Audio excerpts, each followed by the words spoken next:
आप सब जानते हैं कि गौ माता को राष्ट्र माता के रूप में सम्मान दिया जाए।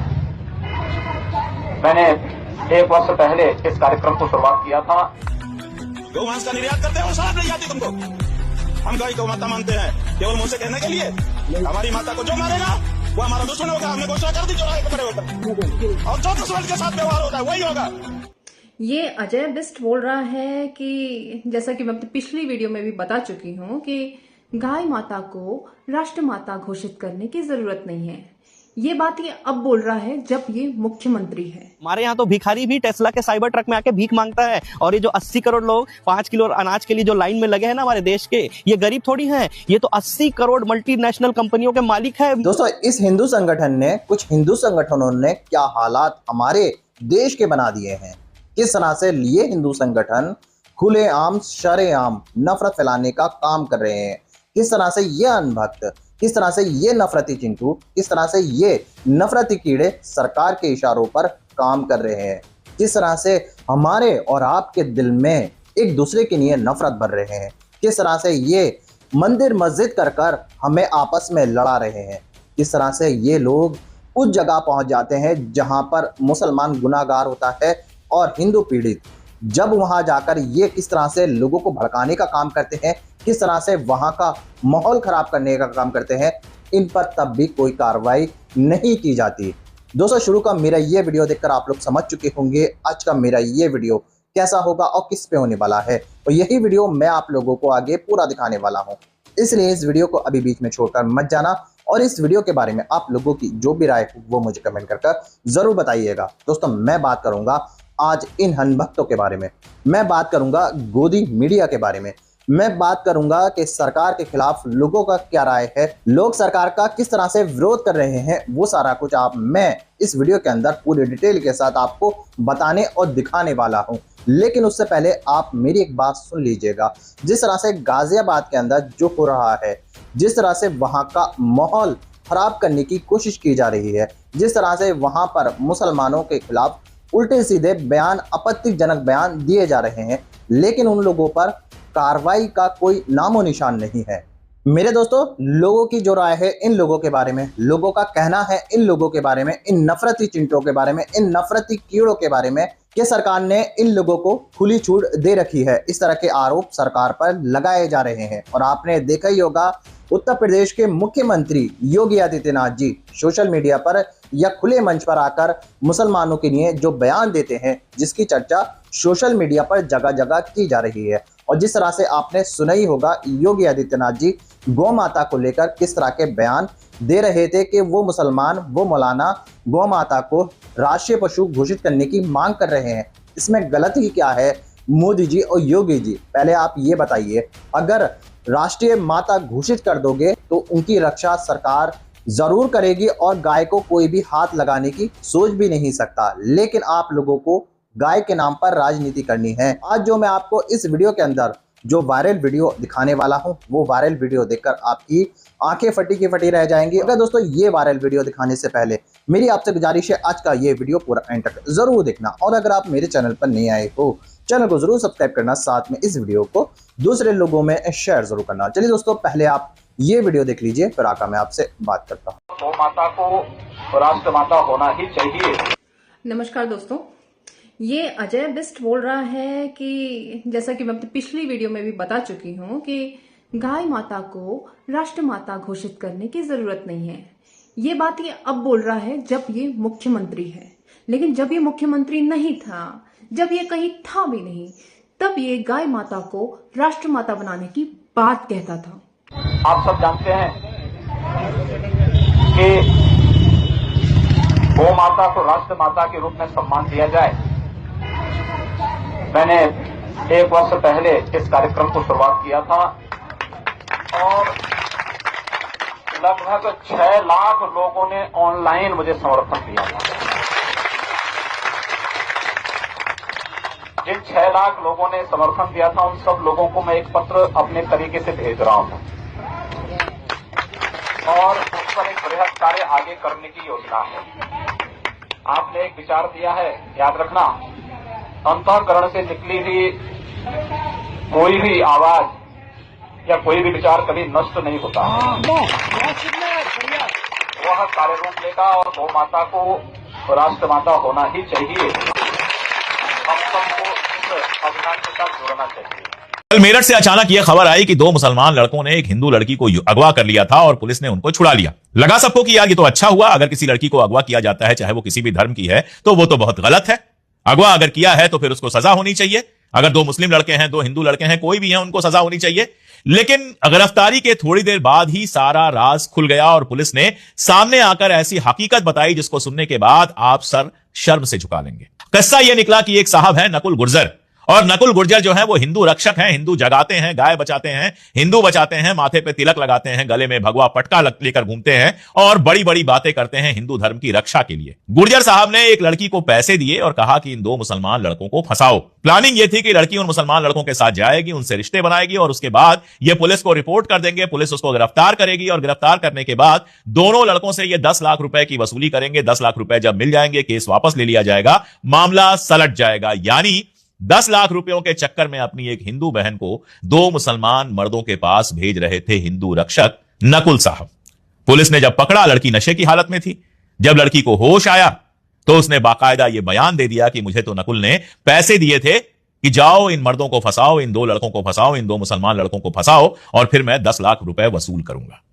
और पता यह चला कि ऐसा खेल वो पहले भी कई बार कर चुके हैं। वैसे इनका किस्सा यह है कि साल भर पहले ये गैंग रेप के आरोप में गिरफ्तार हुए थे, लेकिन हमारा समाज ऐसा पागल हो गया है कि जब ये जेल से रिहा हुए, जमानत मिली इनको, तो इनके लिए जुलूस निकला था। तो जो समाज रेपिस्टों के लिए जुलूस निकालेगा, उस समाज की लड़कियों का धंधा तो वो करेगा ही जो अपने आप को हिंदू रक्षक कहता है, जो अपने आप को गो रक्षक कहता है। सोचना आपको है कि ये जो गली मोहल्ले के लौंडे गुंडे जिनको कोई पूछता नहीं था, ये हिंदू रक्षक और गौ रक्षक बनकर घूम रहे हैं, उनको आप हीरो बनाएंगे तो आपके घर की बहनें और बेटियां भी सुरक्षित रहेंगी या नहीं रहेंगी? सोचिएगा, और अगर ना सोच पाए तो बस सब ठीक है।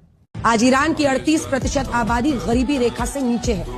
9 करोड़ की आबादी में 3 करोड़ 27 लाख लोग गरीबी भूखमरी का सामना कर रहे हैं। हाँ अंजना जी, आप नोएडा में थोड़ी, आप तो न्यूयॉर्क में रहते हैं और मैं तो कैलिफोर्निया में रहता हूँ, हम तो अमेरिका में रहते हैं। हमारे यहाँ तो भिखारी भी टेस्ला के साइबर ट्रक में आके भीख मांगता है। और ये जो 80 करोड़ लोग 5 किलो अनाज के लिए जो लाइन में लगे हैं ना हमारे देश के, ये गरीब थोड़ी हैं, ये तो 80 करोड़ मल्टीनेशनल कंपनियों के मालिक है, बिलियनर है, मिलियनर है। क्यों अंजना मोदी, सॉरी अंजना कश्यप जी। और इसका कारण यह है कि ईरान ने अपना सारा पैसा गरीबी हटाने पर नहीं, अपने दुश्मनों को मिटाने पर खर्च। वाह वाट दलाली। अरे ईरान कैसे गरीब हो गया, उसने अपना पैसा कहां खर्चा कर दिया वो इंडिया में बैठे बैठे आपको दिख गया। तो हमारा जो हम रोज 5%, 12%, 18%, 28% तक हमें जीएसटी में लूटा गया है और लूट रहे हैं रोज लगातार, वो पैसा कहां खर्चा हो रहा है? प्रचार प्रसार में, दोस्त यार के व्यापार में या गोदी मीडिया के निखार में? क्यों अंजना मोदी, सॉरी अंजना कश्यप जी। मेरा एक सवाल है, हमारे प्रधानमंत्री ने अब तक किसी देश के साथ अपना स्टैंड क्लियर नहीं किया। उन्होंने क्लियर नहीं किया है ऑफिशियली कि वो ईरान के साथ है या इजराइल के साथ है या किसी भी देश के साथ है, उन्होंने अब तक क्लियर नहीं किया है। लेकिन उनका प्रचार तंत्र, उनके गोदी मीडिया, उनका आईटी सेल और उनके व्हाट्सएप यूनिवर्सिटी में ईरान के खिलाफ ये नैरेटिव सेट करने का ये सिलेबस कहां से आ रहा है और किसके इशारे पर आ रहा है? मोदी जी ने इस युद्ध पर अब तक चुप्पी साधी हुई है, लेकिन गोदी मीडिया का चिल्लाना बंद नहीं हो रहा है। ऐसे ऐसे बकवास टाइटल चलाए जा रहे हैं कि मोदी की इस युद्ध में एंट्री, मोदी ले रहे हैं बड़ा एक्शन, मोदी का ये प्लान, मोदी का वो प्लान, फलान ढिमका। मजाक बना के रखे हो युद्ध को। वैसे ही ऑपरेशन सिंदूर को मजाक बना के रख दिया, अब इस युद्ध को भी मजाक बना के आपने रख दिया। ईरान हमारा 60-70 सालों से दोस्त रहा है और आप जयचंद जयचंद बोलते हो ना, जो गद्दारी करता है, आज पूरी दुनिया के सामने भारत जयचंद बन गया माननीय नरेंद्र मोदी जी की दया और कृपा से, क्योंकि हमने अपने दोस्त का साथ मुसीबत में दिया ही नहीं और उल्टा उसके खिलाफ ऐसा नैरेटिव सेट करके उल्टा हमारे देश में ईरान को इतना बदनाम करके रख दिया है जिसकी कोई सीमा नहीं। अंजना कश्यप, तुमको ईरान की गरीबी और ईरान की गरीबी का कारण दिख गया, लेकिन तुम्हें नोएडा में जो गड्ढे में गिरा हुआ लड़का नहीं दिखा, नाले में गिरकर मरा हुआ लड़का नहीं दिखा, तुम्हें तुम्हारे फ्लाईओवर का गिरता हुआ नहीं दिखता, दूषित पानी नहीं दिख रहा, तुम जहां रहती हो वहां की दूषित हवा तुमको नहीं दिख रही है। तुम्हें और तुम्हारे जैसी गोदी मीडिया के सभी दलालों को सिर्फ हिंदू मुसलमान का नैरेटिव दिख रहा है, क्योंकि उसी नैरेटिव के चलते तुम्हारे पापा का सत्ता में बना रहना पड़ेगा। और अगर गलती से एक दिन के लिए भी सत्ता परिवर्तन हुआ ना, तो तुम जैसे हर गोदी मीडिया के दलालों को ना काला पानी में दुनिया की सबसे दर्दनाक सजा तुम्हें देना चाहिए, क्योंकि तुमने, चाहे तुम्हारी कोई भी मजबूरी हो, डजंट मैटर, कोई मतलब नहीं रखता तुम्हारी ये मजबूरी, कोई मतलब नहीं रखता। तुमने पाप नहीं किया, तुमने देशद्रोह किया है, तुमने सबसे बड़ा पाप किया है, और तुम गोदी मीडिया वाले और तमाम प्रचार तंत्र, तुम दुनिया के सबसे खौफनाक सजा को डिजर्व करते हो। वैसे मेरे दोस्तों रुकिए, अभी जाइएगा कहीं नहीं। इसी वीडियो का मैं आपको दूसरा पार्ट अभी दिखाने वाला हूं, जिसको देखकर और सुनकर आपकी आंखें खुली की खुली रह जाएंगी और आप चौंक जाओगे। क्योंकि मेरी ये कोशिश रखती है, मेरी ये कोशिश हमेशा आपके लिए रहती है कि मैं आपको जो भारत के अंदर हो रहा है उसके बारे में सच सच बता सकूं और सबूत आपको दे सकूं। क्योंकि भारत की राजनीति इतनी ज़्यादा गंदी कर दी है कुछ लोगों ने कि अपनी राजनीति फायदे के लिए एक धर्म को टारगेट करने में लगे हुए हैं। दोस्तों, सरकार, हमारे देश की सरकार, मोदी जी और योगी जी जिस तरह से चला रहे हैं, लोग उनके खिलाफ हो चुके हैं। लोग तरह तरह के बयानबाजी सरकार के खिलाफ कर रहे हैं। लोगों की जो राय है वो सुनकर आप लोगों की आंखें फटी की फटी रह जाएंगी। क्योंकि हमारे जो देश की नेशनल मीडिया है ये आप लोगों को वो मुद्दे, वो बातें नहीं दिखाएगी जिसके अंदर सरकार का विरोध किया जा रहा है। बहुत बड़ा बदलाव भारत की राजनीति में होने जा रहा है। इस तरह की बातें लोगों के द्वारा की जा रही हैं। दोस्तों, अब मैं आपको इस वीडियो का दूसरा पार्ट दिखाने वाला हूं जिसको देखना आप लोगों के लिए बेहद जरूरी है। चलिए दोस्तों, पहले आप इस वीडियो का दूसरा पार्ट देख लीजिए, फिर आकर मैं आपसे बात करता हूं।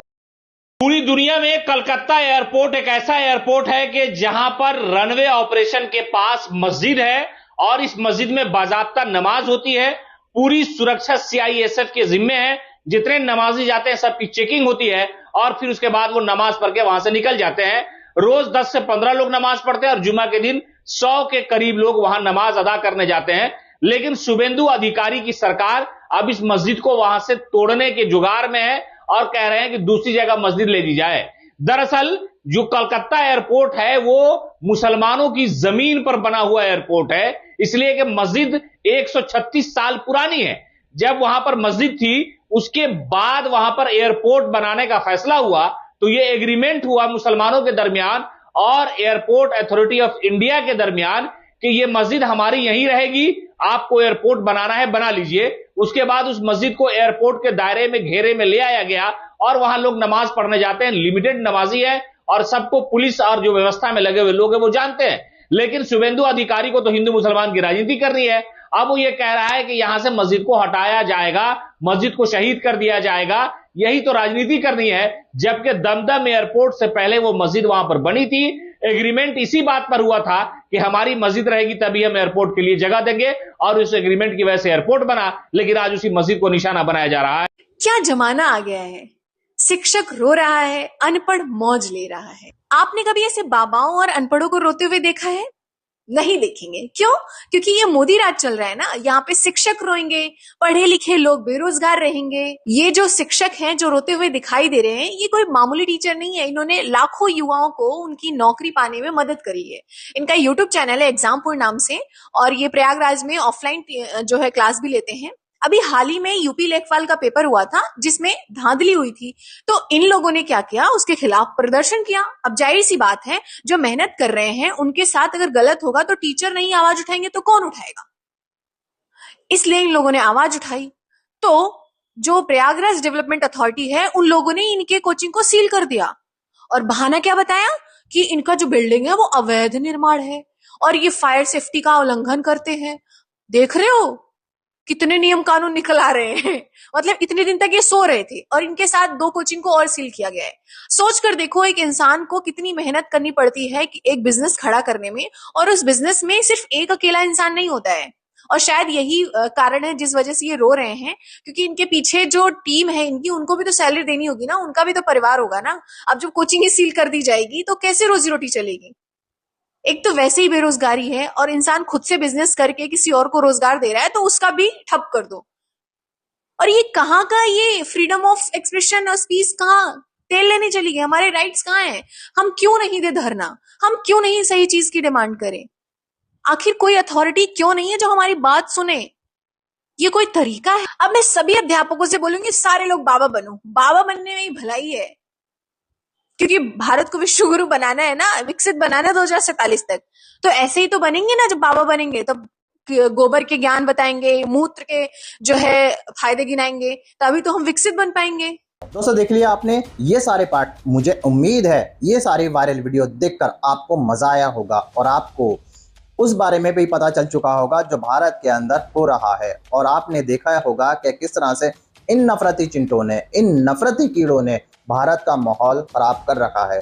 दोस्तों, अब मैं आपकी जानकारी के लिए बता दूं, गाजियाबाद के अंदर सूर्या नाम के लड़के के साथ जो केस हुआ है, जिस तरह से एक मुसलमान लड़के ने, असद नाम के लड़के ने सूर्या की जान ले ली थी, उसके बाद जिस तरह से पुलिस ने कार्रवाई करते हुए उस असद को ढेर कर दिया है, लेकिन उसके बाद भी कुछ हिंदू संगठनों के द्वारा गाजियाबाद के अंदर राजनीति की जा रही है। इस तरह से माहौल बिगाड़ने की कोशिश की जा रही है। वहाँ के जो मुसलमान हैं वो डर के मारे अंदर घर के अंदर बैठे हैं और लोगों का ये कहना है कि इन लोगों ने इस तरह का माहौल खराब कर रखा है कि हम अपना रोजगार, अपनी दुकानें और अपने काम पर नहीं जा पा रहे हैं। क्योंकि दोस्तों इन लोगों को राजनीति करनी है, क्योंकि जब भी ये लोग मुसलमान का एंगल देखते हैं, हिंदू मुसलमान का एंगल देखते हैं, ये अपने बिलों से बाहर निकल आते हैं और वहाँ का माहौल खराब करने की कोशिश करते हैं। दोस्तों ये सारी बातें आपने इन हिंदू संगठनों की कई जगह पर देखा ही होगा और सुना ही होगा। ये किस तरह से वहाँ का, उस जगह का माहौल खराब कर देते हैं जहाँ पर मुसलमान का नाम आ रहा होता है। लेकिन दोस्तों लोगों का ये भी कहना है कि इन लोगों को खुलेआम शरेआम इस तरह की नफरत फैलाने में और इस तरह का जहर घोलने में हमारे समाज के अंदर सरकार ने खुली छूट दे रखी है। सरकार के इशारों पर ये गुंडे काम करते हैं और लोगों को भड़काते हैं और एक धर्म के खिलाफ, एक धर्म के प्रति जहर घोलते हैं। और वहीं दूसरी तरफ आपने सुना ही होगा और देखा ही होगा कैसे मुसलमान राष्ट्रीय माता घोषित करने के लिए गाय को सरकार से अपील कर रहे हैं, किस तरह से प्रोटेस्ट किया जा रहे हैं, किस तरह से ज्ञापन सरकार को दिए जा रहे हैं, किस तरह से लोग, मुसलमान लोग, मौलाना लोग ये अपील कर रहे हैं सरकार से कि गौ माता जो है उसको राष्ट्रीय पशु घोषित किया जाए, क्योंकि वो नहीं चाहते कि जो गाय माता है उसका अपमान कोई और करे। दोस्तों ये लगातार कोशिश मुसलमानों की तरफ से की जा रही है, लेकिन इसके बावजूद भी उत्तर प्रदेश के मुख्यमंत्री योगी आदित्यनाथ जी मुसलमानों के खिलाफ इस तरह से बयान देते हुए नजर आते हैं, क्योंकि इस बयान की चर्चा आपने सोशल मीडिया पर देखी होगी और किस तरह से ये बयान योगी आदित्यनाथ जी ने दिया है। दोस्तों आप लोगों की क्या राय है इस तरह की बातों के बारे में? किस तरह से यूपी के अंदर हिंदू मुसलमान खुलेआम किया जा रहा है, उसके बारे में आप लोगों की क्या राय है? आप मुझे कमेंट करके जरूर बताइएगा। दोस्तों आज की वीडियो में बस इतना ही, मैं फिर मिलूंगा ऐसी ही दूसरी वीडियो के साथ। तब तक के लिए सलाम, नमस्ते, जय हिंद।